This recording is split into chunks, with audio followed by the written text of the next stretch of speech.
Hello my friends, welcome back to my channel Nupur and Nisha blog. আজ আমি চলে এসেছি একটা স্কিন কেয়ার ভিডিও নিয়ে। আর আজকের ভিডিওটা হবে মাত্র 10 টাকায়। এই 10 টাকায় যদি তোমরা ফেসিয়াল করো তাহলে তোমরা পেয়ে যেতে পারো একটা দারুণ স্মুথ স্কিন আর চকচকে গ্লো। এই ফেসিয়ালের মেন ইনগ্রিডিয়েন্টস হলো গোলাপ। এই গোলাপটা আমি বাজারে 5 টাকা দিয়ে নিয়ে এসেছি। এরকম ছোট ছোট গোলাপ তোমরা বাজারে 5 টাকা দিয়ে অনায়াসে পেয়ে যাবে। ঘরে থাকা কিছু ইনগ্রিডিয়েন্টস আর এই গোলাপটা দিয়ে আজ আমরা করে নেব আমাদের ফেসিয়ালটা। চলো কথা না বাড়িয়ে তাহলে ফেসিয়ালটা শুরু করা যাক। সবার প্রথমে চুলটাকে আমি টাইট করে আটকে নিচ্ছি যাতে মুখে চোখে না চলে আসে ফেসিয়াল করার সময়। এই ফেসিয়ালটা আমি 3টে স্টেপে করব, তো চলো দেখতে থাকো। সবার প্রথমে আমি ফেস ওয়াশ করে নেবো, কারণ যে কোনো ফেসিয়াল করার আগে স্কিনটাকে ক্লিন করা খুব দরকার। আমি এখানে হিমালয়া ফেস ওয়াশটা ইউজ করছি, কারণ এটা 10 টাকায় দাম আর এটা কাজও খুব ভালো। যাদের ব্রণ আছে তাদের জন্য এটা খুব হেল্পফুল, সব রকম স্কিনে এটা স্যুট করে। 1 মিনিট মতো সময় নিয়ে আমি ফেস ওয়াশটা খুব ভালো করে নেব। এরপরে আমি ফেসিয়ালের second step face massage solution বানিয়ে নেব। সলিউশনটা বানানোর জন্য আমি নিয়ে নিয়েছি হাফ চামচ মতো কফি, মধু, গোলাপের পাপড়ি পেস্ট। তোমরা চাইলে গোলাপের পাউডার গুঁড়োও ইউজ করতে পারো। আমি বাজার থেকে গোলাপ কিনে এনে সেটার পাপড়ি পেস্ট করে নিয়েছি গোলাপ জল দিয়ে, তো সেটাকেই আমি এখানে ইউজ করছি। তোমরা চাইলে গোলাপ জল ইউজ করতে পারো বা ডিস্টিল ওয়াটার বা অ্যাকোয়াগার্ডের ওয়াটারও ইউজ করতে পারো। যদি তোমরা কাঁচা গোলাপ ইউজ করো পেস্ট করে, তাহলে গোলাপের যে তেলটা থাকে সেটা তোমাদের স্কিনে খুব ভালোভাবে কাজ করতে পারে। আমার গোলাপের পাপড়ি পেস্ট করা হয়ে গেছে, আমি এই সলিউশনটাকে মিশিয়ে নেবো। এবার এই সলিউশনটা বানানোর জন্য আমি এখানে 2 চামচ মতো গোলাপ জল ব্যবহার করব। গোলাপ জলটা ব্যবহার এই কারণেই করবো কারণ সলিউশনটা কোনো রকম টাইট হবে না। ফেস ম্যাসাজ সলিউশন আমার রেডি হয়ে গেছে। এবার আমি এটা গোটা মুখে ভালো করে মাখিয়ে নেব। এটা কিন্তু খুব একটা টাইট হবে না আর খুব লুজও হবে না। পুজো তো আর বেশি দিন বাকি নেই, মাত্র হাতে গোনা কটা দিন বাকি আছে। তো এই সময় তোমরা যদি এই ফেসিয়ালটা বাড়িতে করো, সপ্তাহে 2 দিন, মানে যে কটা দিন বাকি আছে তার মধ্যেও যদি 2 দিন করো, তাহলেও তোমরা তোমাদের স্কিনের মধ্যে একটা গ্লো দেখতে পাবে। তো আমি তো এই ফেসিয়ালটা প্রায় করে থাকি। তোমরাও আমাকে এটা করে কমেন্ট করে জানিও যে তোমরা কেমন স্কিনে গ্লো পেয়েছো। সলিউশনটা গোটা মুখে লাগানো হয়ে গেছে। এবার এটা আমি হালকা হাতে গোটা মুখে মাসাজ করে নেব। ফেস মাসাজের কিছু বেসিক স্টেপ আমি এই ভিডিওটার মধ্যে দেখালাম, তোমরা একটু ফলো করার চেষ্টা করো। আর যখনই ফেসিয়াল করবে তখন উপর দিকে টেনে টেনে করবে, নিচের দিকে টেনে কোনো রকম ফেসিয়াল করবে না। সবসময় আপওয়ার্ডে ফেসিয়াল করবে, তাহলে আমাদের ফেসিয়াল মাসেলগুলো খুব ভালো থাকে, রিল্যাক্সে থাকে আর আমাদের স্যাগিং হয় না। আমাদের স্কিন যে ঝুলে যাওয়ার ব্যাপারটা থাকে বা এজিংয়ের ব্যাপারটা থাকে সেটা হয় না। এই সলিউশনটার মধ্যে আমি কফি ইউজ করেছি।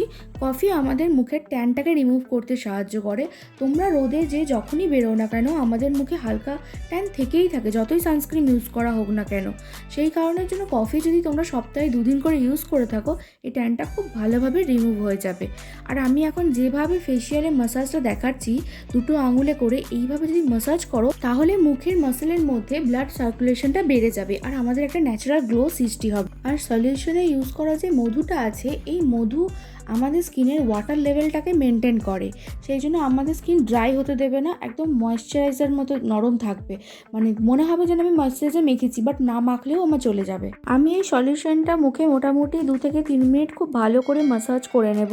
তারপরে এটা 10 থেকে 15 মিনিটের মতো মুখের মধ্যে শুকাতে দেব। এই সলিউশনের মধ্যে গোলাপের পাপড়ি ইউজ করেছি, কারণ গোলাপের পাপড়ির মধ্যে ভিটামিন সি আর অ্যান্টিঅক্সিডেন্ট থাকে।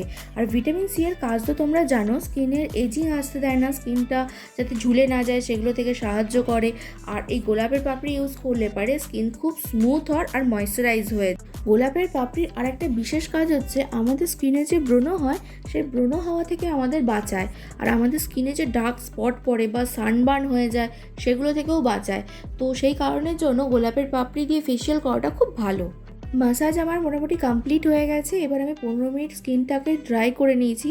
তারপরে ভিজে একটা সুতির রুমাল দিয়ে গোটা মুখটাকে হালকা করে মুছে নিচ্ছি।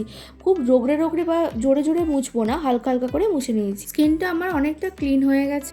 এবার আমি ফেসিয়ালের থার্ড স্টেপ ফেস প্যাকটা বানাবো। ফেস প্যাক বানানোর জন্য আমি এখানে গোলাপের পাপড়িগুলোকে পেস্ট করে নিচ্ছি। গোলাপ জল দিয়ে আগে যেভাবে ফেস সলিউশন বানানোর সময় করেছিলাম সেমভাবে পেস্ট করে নিচ্ছি। আর 1.5 চামচ মতো মুলতানি মাটি নিয়েছি, তার সাথে গোলাপের পেস্টটা ভালো করে গোলাপ জল দিয়ে মিশিয়ে নেব। একটা পেস্ট তৈরি করব যাতে মুখে লাগানো যায়, খুব টাইটও করব না, খুব লুজও করব না। ফেস প্যাক আমার রেডি হয়ে গেছে। এবার ফেস প্যাকটা আমি গোটা মুখে ভালো করে লাগিয়ে নেব। লাগানোর আগে মুখটা হালকা করে জলে ভিজিয়ে নিয়েছিলাম যাতে খুব চিটে চিটে না যায়। তো তোমরাও এটাই করবে, প্রথমে মুখে একটু জল লাগিয়ে নেবে, তারপরে ফেস প্যাকটা লাগাবে। তোমরা বাজারে 10 টাকায় মুলতানি মাটির প্যাকেট পেয়ে যাবে, তো সেটাই তোমরা ইউজ করতে পারো। এটা একটা প্যাকেট নিয়ে আসলে তোমাদের অনেক দিনই যাবে। আর আমি এখানে মুলতানি মাটিটা এই জন্যই ইউজ করেছি কারণ মুলতানি মাটি ইউজ করলে আমাদের স্কিনে, যাদের অয়েলি স্কিন বিশেষ করে, তাদের যে তেলতেলে ভাবটা থাকে সেটা চলে যায় আর স্কিনটাকে অনেকটা ড্রাই করে দেয়, মানে অনেকটা তেলতেলে ভাব থেকে ছুটকারা পাওয়া যায় একবারে। অয়েলি স্কিনের কারণে যাদের মুখে প্রচণ্ড ব্রণ বেরোয় তারাই মুলতানি মাটি আরাম করে ইউজ করতে পারবে, মানে কোনো টেনশন ছাড়াই ইউজ করতে পারবে। এবার আমার দেখো মুলতানি মাটিটা খুব শুকিয়ে গেছে, এবার আমি মুছে নিচ্ছি। তো প্রথমে ভিজে এই যে রুমালটা নিয়েছি সেটা দিয়ে একবার ভালো করে ভিজিয়ে নেব যাতে মুছতে সুবিধা হয়, তারপরে হালকা করে ঘষে ঘষে মুছবো। খুব জোরে ঘষবো না, হালকা হাতে রাব করতে করতে ঘষলেই খুব সহজেই উঠে যাবে। আর যাদের মুলতানি মাটি সহ্য হয় না বা র্যাশ বেরোয় তাদের ক্ষেত্রে বেসন তোমরা ইউজ করতে পারো। ফেসিয়াল আমার পুরোপুরি কমপ্লিট হয়ে গেছে। এবার আমি ডাবরের গোলাপ জলটা গোটা মুখে হালকা করে লাগিয়ে নেব। যে কোনো মুলতানি মাটি বা ফেসিয়াল করার পর যে কোনো টোনার তোমরা যেটা ইউজ করো বা গোলাপ জল তোমরা অবশ্যই লাগাবে, তাহলে স্কিনটা খুব ভালো মেনটেন হয়।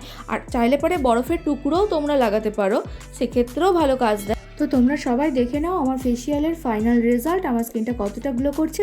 তোমরা অবশ্যই পুজোর আগে বাড়িতে এটা একবার ট্রাই করো।